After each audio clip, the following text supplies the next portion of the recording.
Le Su-75 de la Russie, ou le chasseur furtif Checkmate, était censé être la réponse du pays au F-35 américain.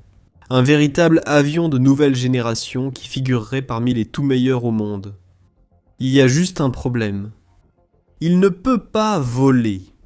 Malgré des années de développement et les déclarations audacieuses des dirigeants du pays, le Checkmate n'est pour l'instant qu'une autre entrée dans une liste de plus en plus longue d'échecs militaires russes. Son histoire est faite de faux espoirs et de promesses non tenues, une supercherie pleine d'apparence mais sans substance, qui ne montre aucun signe d'amélioration dans un avenir proche. Et c'est une histoire qui a commencé en 2021 lors du salon aéronautique annuel MAX, qui s'est tenu à Joukovski, en périphérie de Moscou. Le salon MAX a toujours été un lieu privilégié pour la Russie afin de dévoiler ses dernières et plus grandes innovations aériennes. Le tout premier Su-37 à aile en flèche avant, par exemple, a été présenté lors de l'édition 1999 du salon aéronautique. En 2011, le principal constructeur russe de chasseurs, Sukhoi, a présenté pour la première fois un prototype de son Su-57. Depuis, ce chasseur de 5e génération est considéré comme l'un des meilleurs au monde, capable de voler à 2 fois la vitesse du son. Et il est célèbre pour son exceptionnelle maniabilité, ainsi que pour sa polyvalence multirôle, ses capteurs et technologies radar avancées, et sa supériorité dans les combats rapprochés. En 2021, les responsables russes espéraient probablement que le Su-75 suivrait une trajectoire similaire à celle de son prédécesseur. Et ils n'ont ménagé aucune dépense pour organiser un événement de présentation digne d'Hollywood, avec un prototype statique, non volant, exposé sur le salon aéronautique. Environ 30 millions de dollars auraient été dépensés pour la campagne de marketing initiale, qui comprenait tout. Des bandes annonces dramatiques, des déclarations audacieuses, des vidéos promotionnelles soigneusement montées.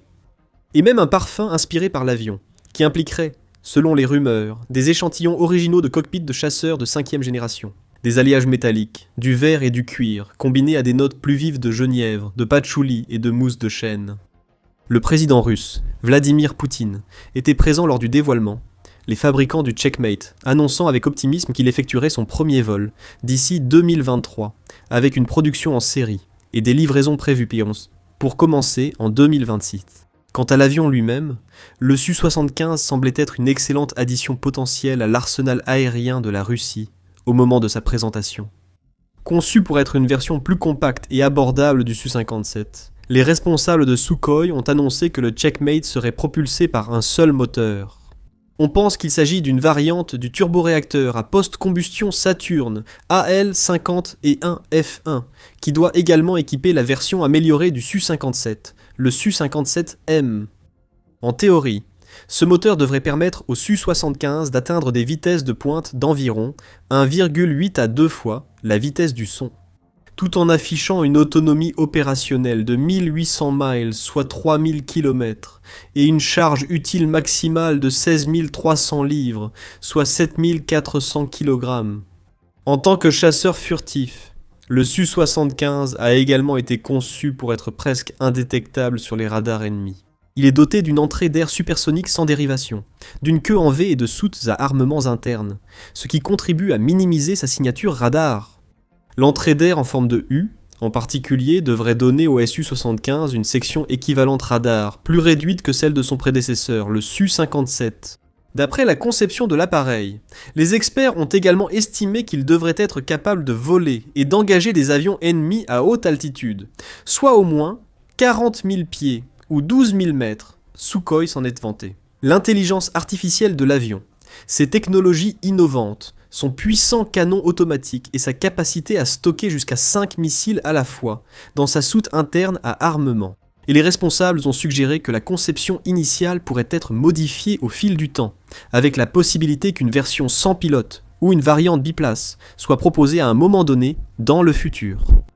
Les responsables ont également souligné le fait que le Su-75 ne possédait qu'un seul moteur, ce qui marque un contraste majeur avec de nombreux autres avions russes, qui, historiquement, ont été conçus avec 2 moteurs. Depuis les années 1980, de nombreux experts ont soutenu que l'engagement du pays envers les chasseurs à 2 moteurs l'avait sérieusement désavantagé en matière d'exportation vers des pays étrangers.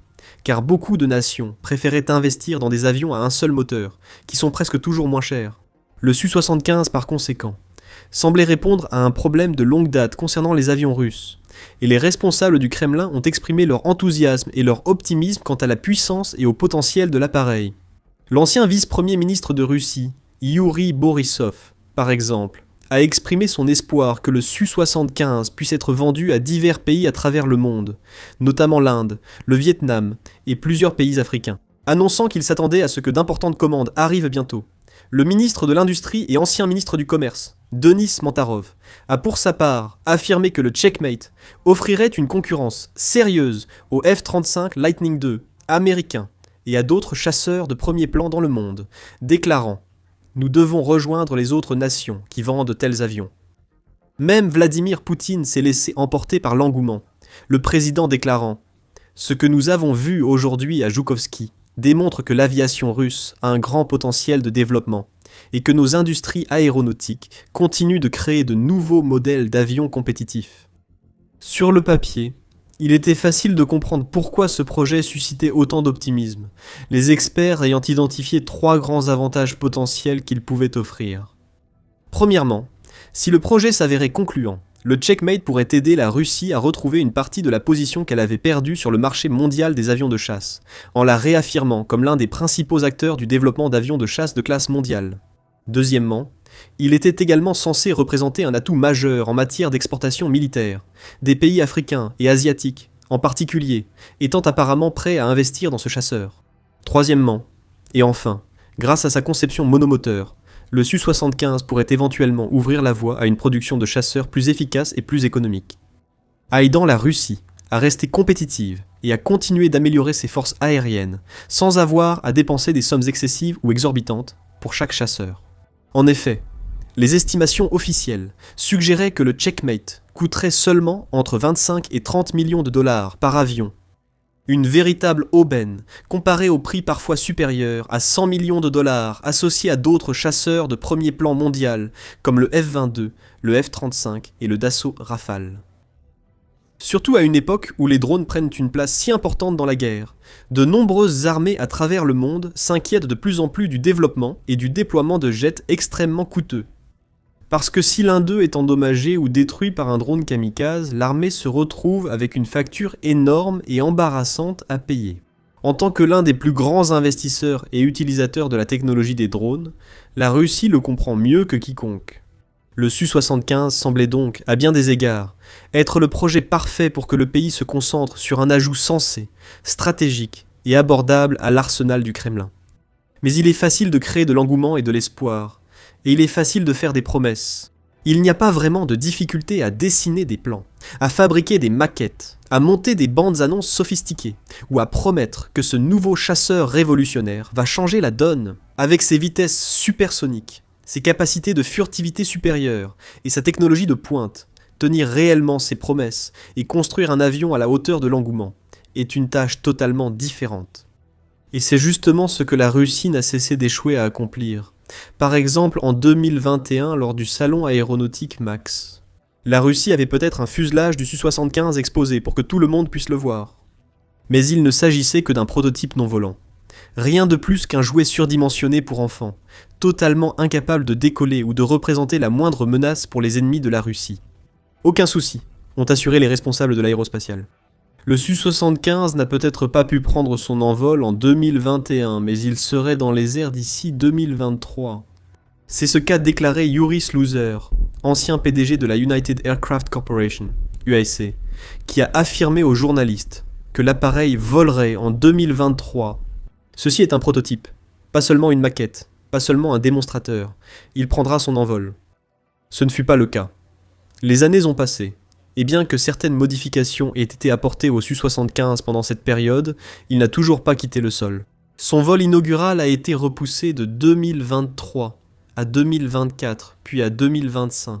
Et le pilote d'essai Sergei Bogdan a même récemment fait appel à une intervention divine pour aider le Checkmate. Décollé pour la première fois en 2026 déclarant « Je pense que ce sera début 2026 ». L'avion est déjà dans l'atelier, subissant les dernières modifications. Et il y a déjà des délais précis, donc, si Dieu le veut, cela devrait arriver assez bientôt. En attendant, la Russie continue d'exhiber des modèles non volants lors des salons aériens annuels, Par exemple, au salon aéronautique de Dubaï 2025, on a de nouveau vu un prototype de cellule du Su-75 exposé sur le salon, avec le PDG de Rostec, Sergei Chemezov, affirmant que le prototype est presque prêt pour les essais en vol. Il a continué à adopter un ton optimiste, suggérant que l'appareil sera demandé une fois que le développement passera à l'étape suivante. Mais pour l'instant, tout cela n'est guère plus que du vent. Peu importe ce que disent ou prétendent les responsables du Kremlin ou de l'industrie, vraiment les faits sont clairs. Le Checkmate dans sa version actuelle n'a aucune valeur militaire. C'est un avion qui ne peut pas voler, et une source d'immense embarras pour ses fabricants, ainsi que pour l'industrie militaire russe dans son ensemble. Il rejoint les rangs d'autres projets ratés comme le T-14, Armata, qui était censé être l'un des meilleurs chars jamais créés, mais qui s'est avéré trop coûteux et difficile à déployer en Ukraine. Ou le Tupolev Pagda, un bombardier furtif qui était bloqué dans l'enfer du développement depuis des décennies. Alors, comment et pourquoi ce projet s'est-il avéré jusqu'à présent être un tel gâchis hésitant, plein de faux départs et de promesses non tenues? La réponse peut se résumer en un seul mot, la guerre. En 2021, lorsque le Su-75 a été dévoilé pour la première fois, la Russie n'avait pas encore envahi l'Ukraine. L'avenir semblait relativement prometteur, et il ne semblait y avoir aucun obstacle évident susceptible de perturber ou de retarder le développement de ce nouveau chasseur sophistiqué. C'est l'une des raisons pour lesquelles les responsables de l'industrie semblaient si confiants quant à son premier vol. Puis 2022 est arrivé.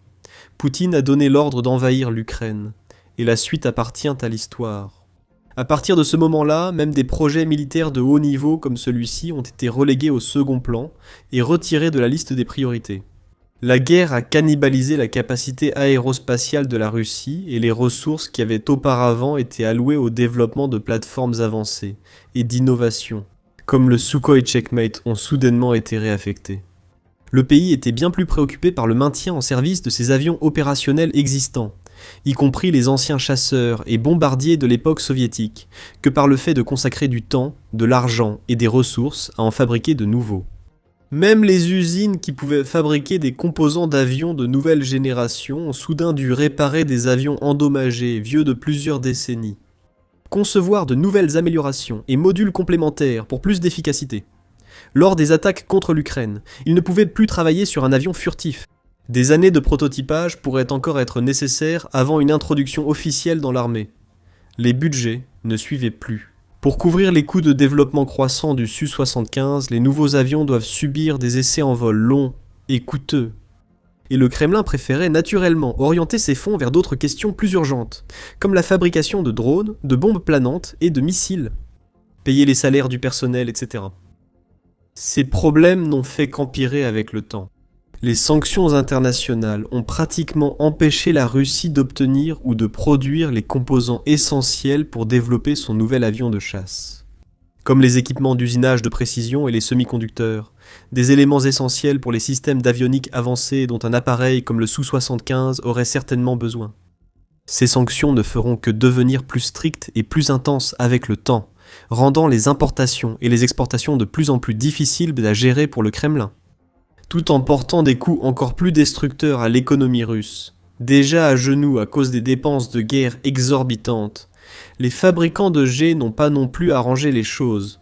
Selon les rapports, OAK a chargé les concepteurs de travailler simultanément sur des versions pilotées et non pilotées du Su-75, ce qui double effectivement leur charge de travail.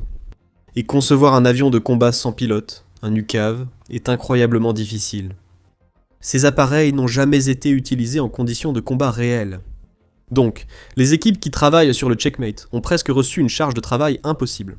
Non seulement, ils doivent construire un nouvel avion à partir de zéro, avec des contraintes budgétaires et de ressources incroyablement strictes, mais ils doivent aussi concevoir un système de vol autonome inédit au monde.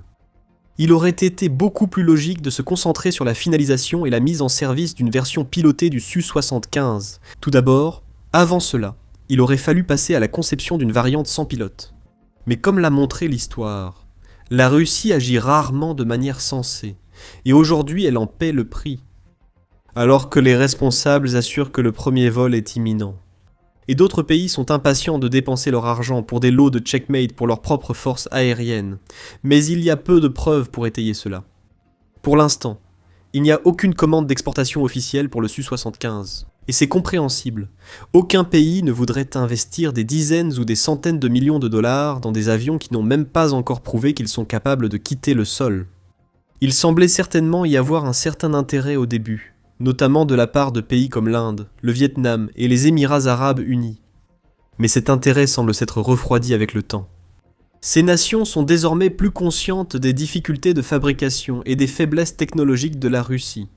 Le monde a également observé la performance militaire de la Russie en Ukraine, de nombreux observateurs exprimant un mélange de choc et de déception face à ce qu'ils ont vu.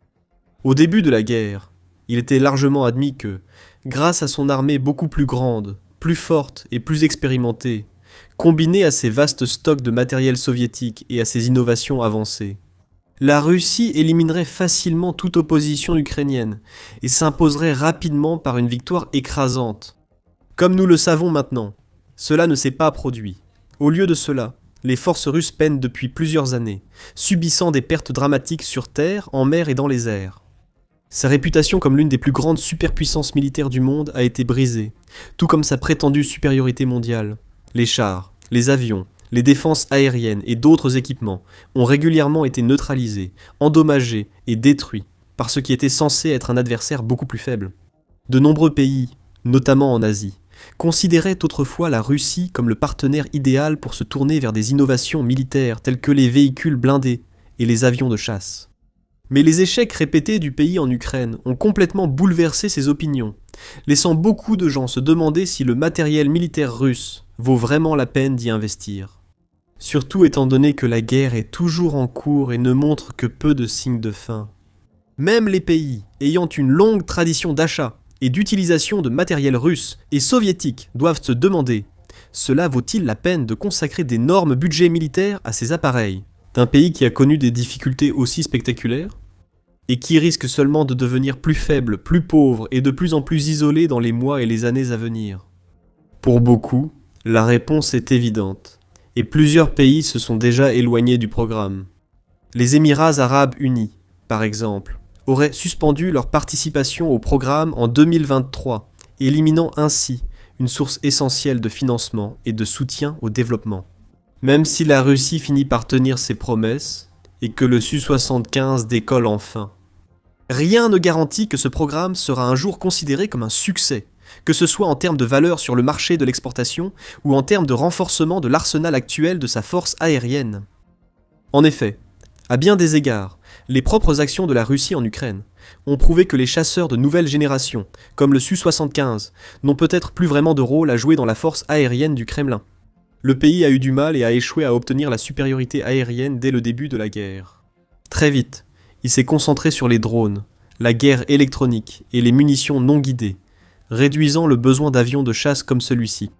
Les tactiques de Moscou se sont également largement concentrées sur la guerre d'usure et les attaques de force brute, bombardant l'Ukraine avec d'énormes quantités de drones et de frappes d'artillerie afin d'épuiser et de submerger les défenses du pays. Encore une fois, les avions de chasse ne semblent pas vraiment s'intégrer dans ce tableau, et même si ce programme n'a pas encore décollé, il paraît déjà dépassé et en décalage avec la pensée militaire moderne. Ainsi, même si les responsables russes continueront d'affirmer que tout va bien avec le Su-75 et qu'un prototype volant pourrait effectivement prendre l'air en 2026, il est difficile d'imaginer que ce chasseur ait un impact majeur sur les perspectives militaires ou économiques du pays. Même si un prototype décolle, il pourrait encore s'écouler pas mal de temps avant que la production en série à l'échelle industrielle ne commence. Les exportateurs auront du mal à susciter l'intérêt international pour ce chasseur, alors que les sanctions occidentales se renforcent et se multiplient. Au final, le Su-75 est un autre exemple très médiatisé de mauvaise gestion, d'incompétence et de manque de vision à long terme de la Russie. Il était censé être un rival du F-35 destiné à rejoindre les rangs des meilleurs chasseurs jamais construits. Au lieu de cela, c'est un échec cloué au sol, un projet survendu qui n'a absolument rien accompli malgré des années de développement, avec un avenir qui semble de plus en plus incertain chaque jour. Les perspectives de la Russie semblent tout aussi sombres, avec une économie qui glisse de plus en plus vers la récession, des niveaux d'endettement en hausse et des revenus pétroliers en baisse, sous le poids écrasant des sanctions croissantes. Tout est expliqué dans cette analyse détaillée. Sinon, Regardez cette vidéo pour découvrir la vérité derrière le taux de perte stupéfiant de la Russie. Avec des rapports récents, suggérant que l'armée du Kremlin perd des soldats à un rythme totalement insoutenable. Et enfin, assurez-vous de vous abonner à notre chaîne pour plus d'analyses militaires approfondies et de reportages de dernière minute sur la guerre Russie-Ukraine et d'autres conflits importants à travers le monde.